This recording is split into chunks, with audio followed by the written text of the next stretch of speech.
Join us. We will see you at 6 o'clock.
First for Colorado, two Latinos facing off as the major party candidates. First-term Democratic Congresswoman Yadira Caraveo, the pediatrician turned state legislator, narrowly elected to this newly created seat 2 years ago. She has both endorsed and condemned Kamala Harris. Republican challenger Gabe Evans, a military vet, former police officer, and one-term state legislator who rode Donald Trump's endorsement to a resounding primary win. This is their only live debate. This is Next Presents the Race for Congress. Good evening. I'm Kyle Clark. And I'm Marshall Zellinger. Please welcome Democratic Congresswoman Dr. Yadira Caraveo and Republican State Representative Gabe Evans.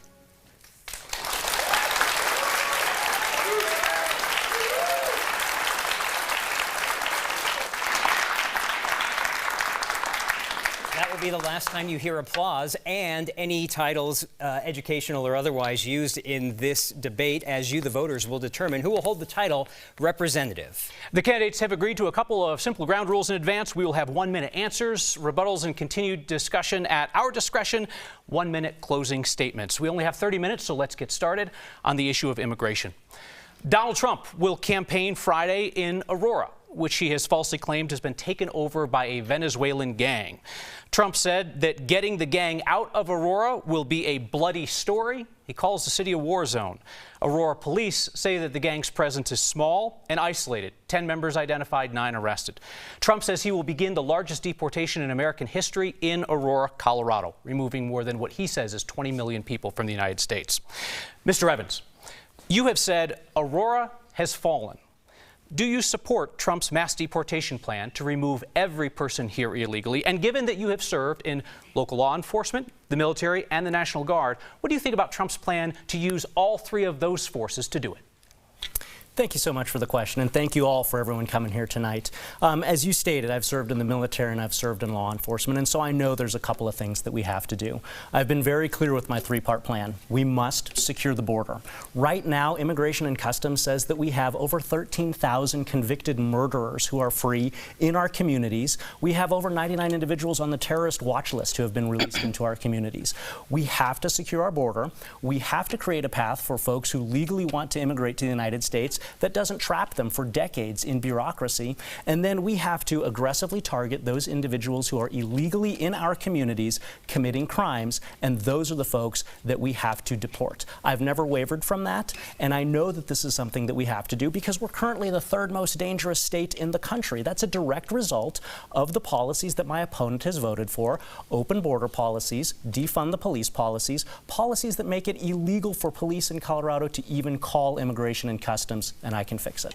I want to make sure that we've got a clear answer to whether or not you support Donald Trump's plan to deport every person in this country illegally. He describes that as 21 million people or more. I heard you say deport people committing crimes. Do you support Trump's plan to deport each person? We need to empower our law enforcement to be able to deport those folks that are committing crimes in our community. Once we start to enforce the laws, then I think what you'll see happen is those folks who have cut in the line will step back into the place in line that they should have been in all along. My grandfather earned his citizenship to this country with 2 Purple Hearts in World War II as an immigrant from Mexico. And so we have to make sure that we are respecting the folks who did it the right way and not allow folks to cut in line. I'm not certain that I heard an answer to the question about whether you support the Trump plan to deport every person here illegally, but you did mention your Mexican-born grandfather, who you often cite in his heroism in World War II fighting the Nazis. Of course, Donald Trump echoes the dehumanizing rhetoric of the fascists that your grandfather fought on behalf of this country. Trump says that immigrants are poisoning the blood of our country. He says that they are animals, not people. He invokes genetics, saying recently that immigrants who kill have bad genes, while telling a largely white crowd in Minnesota that they have good genes because of racehorse theory, which involves selective breeding. When you hear Donald Trump, whose endorsement you accepted and celebrate, say those things, what do you think? So, as a state legislator, I was able to get almost 60% of my bills passed down at the state capitol, and that's with me being in a Republican super minority, 19 Republicans to 46 Democrats. And the reason that I was still able to get almost 60% of my bills passed is because I can work with everyone on these issues, and I do that because I focus on policies, not personalities. With respect, would you please answer the question, when Donald Trump uses dehumanizing rhetoric about minorities and migrants specifically, what do you think of that? So, in the endorsement that Donald Trump gave me, he talked about securing the border. He talked about making our communities safe. He talked about lowering the cost of living. Those are the things that I'm focused on. Of course, I condemn any sort of racist sort of speech. And I would, really appreciate if my opponent could join me in condemning some of that racist speech. Yesterday was the anniversary of one of the most egregious attacks on the Jewish community, and I didn't see anything on my opponent's social media talking about that. In fact, both of you actually acknowledged it yesterday on social media. But just to clarify, when you say that you condemn racist statements, are you talking about those statements, those dehumanizing statements by Donald Trump? I've always condemned any sort of racist statements. Are you willing to say that Donald Trump's statements are racist? I've always condemned racist statements. Thank you. Along those lines, Mr. Evans, a yes or no question here. Will you appear alongside Donald Trump at his rally in Aurora if you are invited? I found out about that rally last night via the news media. I have as much information as anyone else in this room. But if you were invited, would you say yes? I have as much information as anybody else in this room. I have not been invited at this point. Let's say you say yes. Would you correct any false statements in front of Donald Trump that he would make about Colorado? I always stand for the truth. Again, this is why I've got 60% of my bills passed, being in a super minority. This is why I've got 2/3 of the mayors in my district that have thrown their support behind me. Thank you, Mr. Evans. Ms. Caraveo, Mr. Evans is running an ad that says the unsecured border is allowing drugs and crime to flow into Colorado, and you're responsible for all of it. What responsibility do you and Democrats have for the damage done by the surge in illegal immigration during the Biden administration? And how should the federal government help Colorado deal with the impacts on everything from health care to education? Well, first of all, thank you, Marshall, to you and to Kyle for having this debate tonight, and thank you for the audience for being here. It has been my honor to serve as the member of Congress for the new 8th Congressional District for the last 2 years, and I do that as the culmination of the American dream that I have been able to live here, with 2 parents who are immigrants, a dad who worked in construction for 51 years to put 4 kids through college. I was able to go through medical school and then see the issues that my community was really struggling with. Immigration is one of the issues that more needs to be done on by both parties. It's been 40 years since there has been any comprehensive immigration reform, and both Democrats and Republicans have been in charge since then. I've spoken truth to Kamala Harris on that in a resolution. I have introduced a package of bills that is bipartisan to look at the issue, and I'm not standing with a racist like Donald Trump and touting their endorsement and the really damaging language that they use against immigrants. I just want to give you the opportunity. He says you're responsible for all of it. What responsibility do you have? My responsibility was introducing legislation, which I did, that looks at securing the border, making sure that we're stopping the flow of fentanyl, that we are funding interior cities like Denver, and that we are treating people humanely when they do come to this country. That package has not been moved by the Speaker of the House, who has endorsed my opponent. There was a bill from the Senate that was supposed to be coming over to the House. Donald Trump decided that he would rather run on the issue of immigration than give me the opportunity to vote on it. I would have voted for that package, but he decided, and Mr. Evans probably agrees with, that immigration is best left to be a campaign issue and not something to be solved. Thank you, Ms. Caraveo. Ms. Caraveo, it would appear that your views on immigration and border security have changed significantly in the last couple of years. 3 years ago, you called for the defunding of Border Patrol and ICE, and then this summer, you joined Republicans in strongly condemning Kamala Harris specifically and the Biden administration more generally for failing to secure the border. What caused you to so drastically change your views on immigration in just a few years? I think the country has changed, and we've seen a crisis that both parties have set up and not offered solutions for. And so as the member of Congress from a district that is very evenly divided, it is my responsibility to portray the opinions of my constituents. And I've done that by being the 8th most bipartisan freshman member of Congress. I've done that by passing the first law that a freshman member of this Congress passed last year. And I've done that by introducing a bipartisan package around immigration reform and many other issues. And so really that is the way that I am approaching this issue and many other issues, making sure that I'm truly representing the people of the 8th District. So it sounds like you're drawing a distinction between what you believe about immigration and border security and what you believe your constituents want on the issue. Because of the changes in your position, I'm going to ask you about a number of things that you've supported in the past, and if you would please just tell me briefly whether you still hold those positions. If you want to differentiate and say, I still hold the position, but I'm going to vote against it anyway because I think that's what my constituents want, feel free to say that. But let's try to get folks some clarity because of the changes that have happened. In 2021, you called on the Biden administration to divest from immigration enforcement agencies like ICE and CBP. Is that still your position? My constituents do not believe that, and so I would vote against that. Is it still your position? Do you still believe that that's the right thing to do? My job is to represent the 8th Congressional District, and that is what I'm doing every time that I vote. In 2019, you sponsored a bill prohibiting local law enforcement from cooperating with federal immigration holds in Colorado. Do you still believe that Colorado law enforcement should be barred from working with immigration agents? It shouldn't be up to local law enforcement to do what the federal government has failed to do. That sounds like a yes. You still hold that position. The local police officers should not be enforcing laws that the federal government has not reformed. In 2021, you sponsored a bill that allowed the state to award contracts to companies that knowingly employ people who are not in this country legally. Is that still your view? I will vote in keeping with what the constituents of the 8th District want me to, and I think that is taking a balanced approach to people that immigrate here legally and illegally. That did not answer the question at all. In 2021, you sponsored a bill that allowed the state to give contracts to companies that knowingly employ people who do not have legal authorization to work. Do you still believe that's the right thing to do? I have not had a bill presented to me since then. In 2021, you sponsored a bill that opened up taxpayer-paid public housing to people here illegally. Is that still your position? I have, around the issue of housing, made sure that I'm introducing a bill to have the federal government pay for migrant housing so that local taxpayers do not. Well, local taxpayers pay federal taxes, so it's still their money. Yeah, but a disproportionate amount should not come onto the taxpayers only of Denver. Okay, thank you.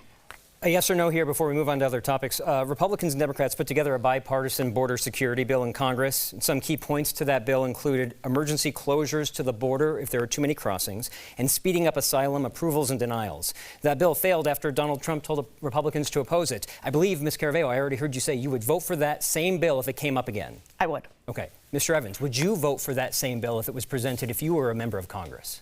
So what that bill did was require or allowed up to 5,000. Let's start with yes or no. Would you vote for that same bill? No, that bill had bipartisan opposition. Okay, what is it about that bill that had support from many Republicans that you oppose? That bill had bipartisan opposition as well because what it required was up to 5,000 folks per day to be allowed into the United States under an asylum claim. What that does is that allows 1.8 million newcomers into our country every year through the asylum program. It does not actually work to solve the issues, and what it does is it takes the Border Patrol off of the border and moves them into an administrative role where they're not actually securing the border. They're filling out paperwork instead of protecting our country. We need more Border Patrol agents, but we need more Border Patrol agents actually on the border, securing the physical boundaries of the United States. There was math that would have allowed the border to be closed for emergency reasons that wouldn't have gotten anywhere near 1.8 million, but thank you for your point there. Let's move to the economy and housing affordability. Both Donald Trump and Kamala Harris have proposed tax cuts, but have different approaches on affordable housing. Neither has fully explained how to pay for their proposals, so let's go with what we do know. The centerpiece of Trump's economic plan is across-the-board tariffs, 60% on goods from China, 20% on other imports. Last month, Trump threatened to impose 200% tariffs on John Deere should that company move production from the U.S. to Mexico. Mr. Evans, tariffs are passed on to consumers through higher costs for those products. Farmers and ranchers in Congressional District 8 could face significantly higher costs for the same product if Trump followed through on the John Deere threat. Is that, and Trump's broader tariff plan, smart policy? So when it comes to protecting the American economy, what we have to do is we have to cut red tape. We have to reward folks who are taking the risk and doing the work here in the United States. When we're talking about China, China's in a class all of its own because China uses slave labor and they have their communist government that's actually supporting their industries. And so we need to make sure that we are holding China accountable for their dealings in the international community, and we're not allowing them to take over certain sectors of our economy because they're not on the same playing field. They're literally getting support from their government.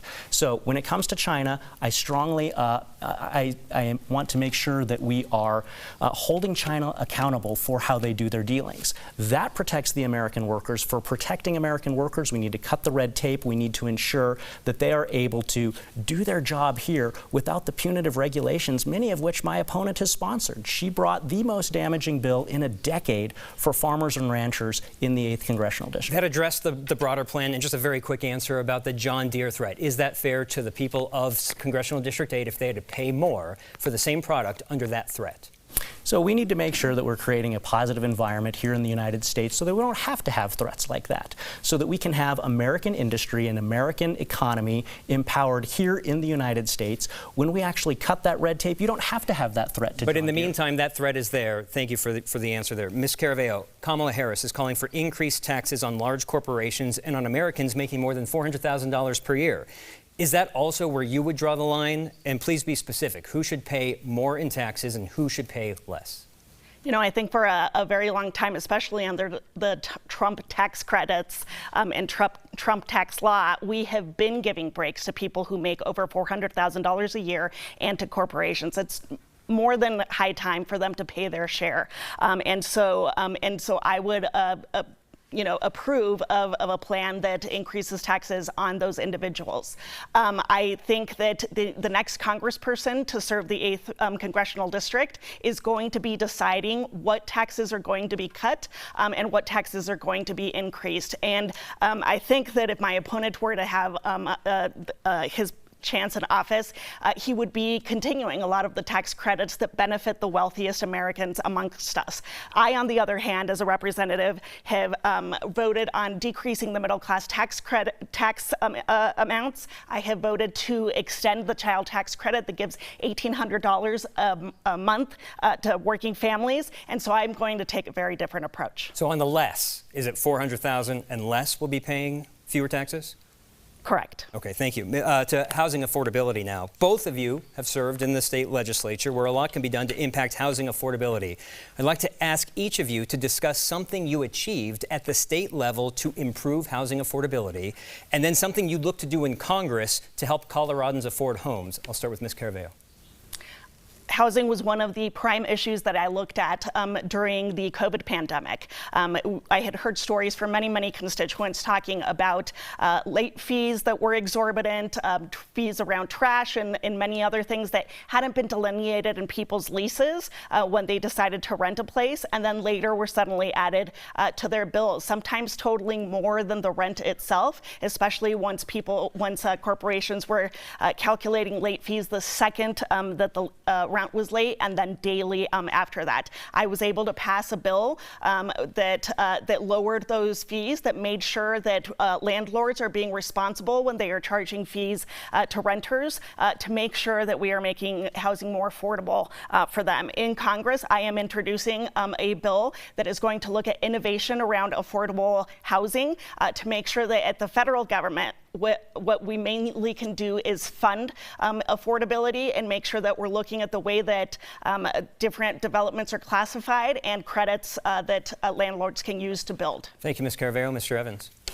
Yeah, so one of the biggest barriers to affordable housing in Colorado is red tape. And that goes back to energy.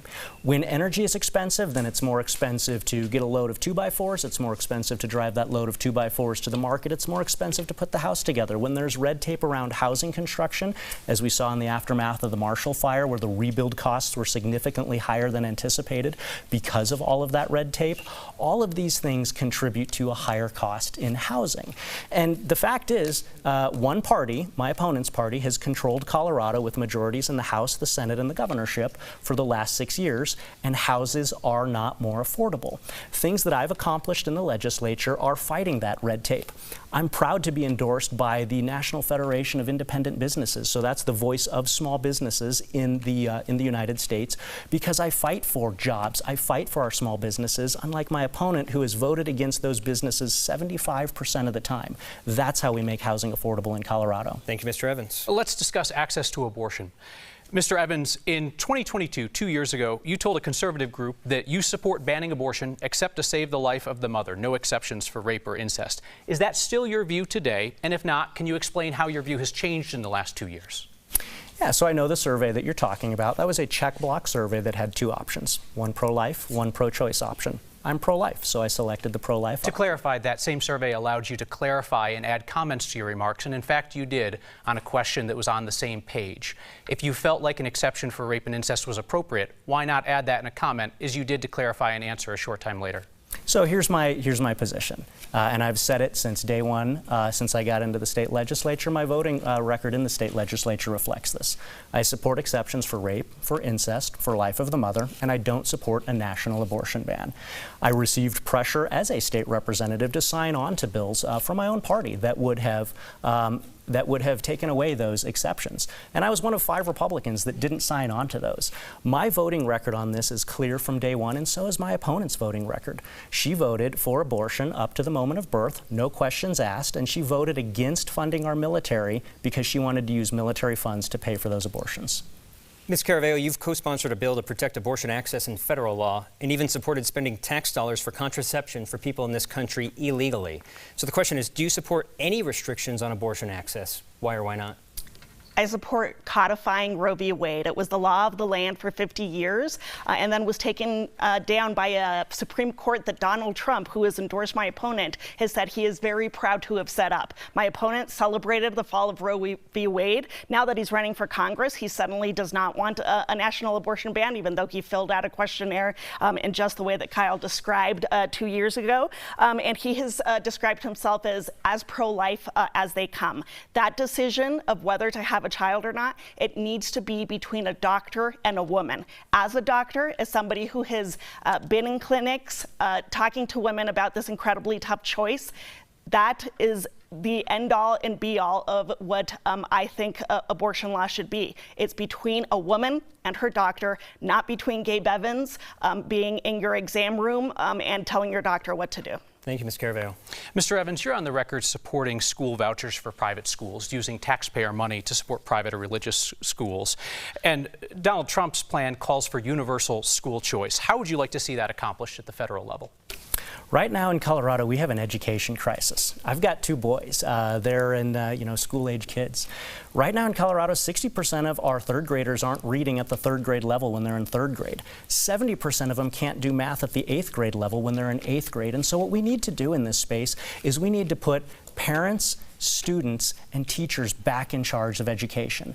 And so what I've always supported is an environment that allows parents and families that choice to be able to select the education that works best for them. To me, that means two things. That means parents can see what their kids are being taught, and they can actually select a school that works for them. They're not locked into something that's underperforming just because they happen to live in the wrong zip code. And so I think that we've seen this succeed in other places, and so I will always be a very firm believer that allowing parents, families more choice, putting them along with teachers back in control of education rather than bureaucrats is the way that we move our education system forward. You're a vocal supporter of the Christian homeschooling movement, and you're a member of a Christian group called Heritage Defense, which defends parents accused of beating their children, or as the group describes corporal punishment, quote, following biblical protocol in the training and discipline of their children. As a state legislator, last year you voted against a ban on corporal punishment in Colorado's public schools. A brief answer, please. When do you believe that it is acceptable to hit a child at home and at school?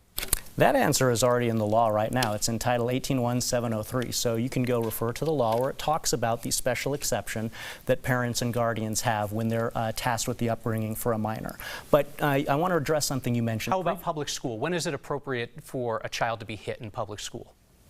When we need to ensure that we are providing a safe place for our kids to be able to learn in our public schools. I was a part-time school resource. There was a security exception. This went beyond the security exception when people needed to control children for safety reasons. When should children be hit in school? I was a part-time school resource officer for about 2 years at my law enforcement agency. And so one of the biggest things that I hear from teachers is... I apologize, sir, if you're not going to answer the question, we're going to use the time. Ms. Caraveo, I just want, as a truth tester, I just need a quick answer on this. You're running an ad about fentanyl that says you broke with your party to back tougher penalties, and that's just not true.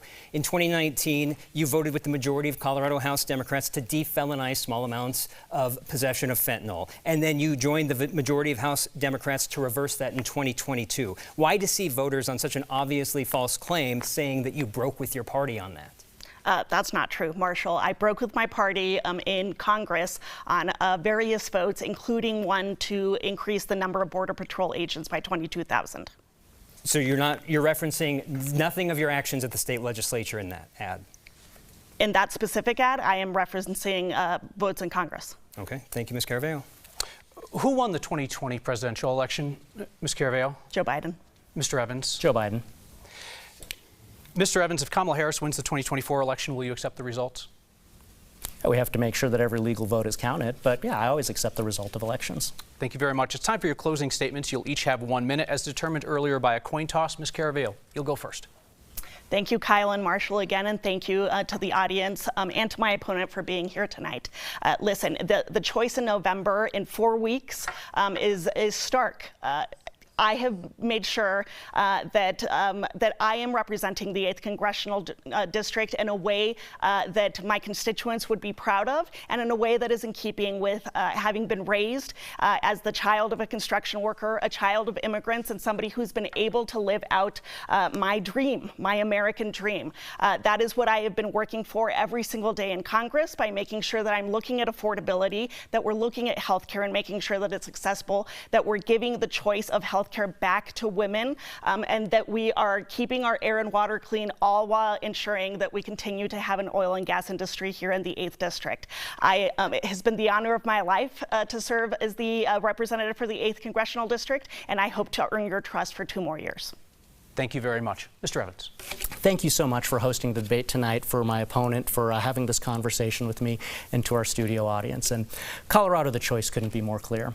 We have a choice between policies that allow fentanyl to flow into our communities or that hold drug dealers accountable. We have a choice between leaving the border open or securing the border. We have a choice between policies that defund law enforcement or that actually support our police officers to keep our communities safe. We can reward work or we can punish work. My opponent's voting record is clear. She's voted for defunding the police. She's voted to lower the penalties for violent criminals who commit crimes with firearms. She's voted for open border policies. She's voted for policies that make it illegal for local and state law enforcement to even pick up the phone and call Immigration and Customs when folks are committing crimes in our community. I'm a cop, I'm a soldier, a husband, a father, a grandson of immigrants. I served overseas in a combat zone. I know how to fix these things. I've done it down at the state legislature, and I look forward to doing it in Congress. I would love to earn your vote. Mr. Evans, thank you very much. 30 minutes flies by, and thus concludes the only live debate in Colorado's 8th Congressional District this year. Thank you to both the candidates for continuing the Colorado tradition, where candidates show up, do not duck debates, take on challenging issues and questions, and engage respectfully about your differences, as you did here tonight. Thank you as well to our studio audience. You have been respectful. I encourage you to now join us in showing appreciation for the candidates for coming to debate here tonight.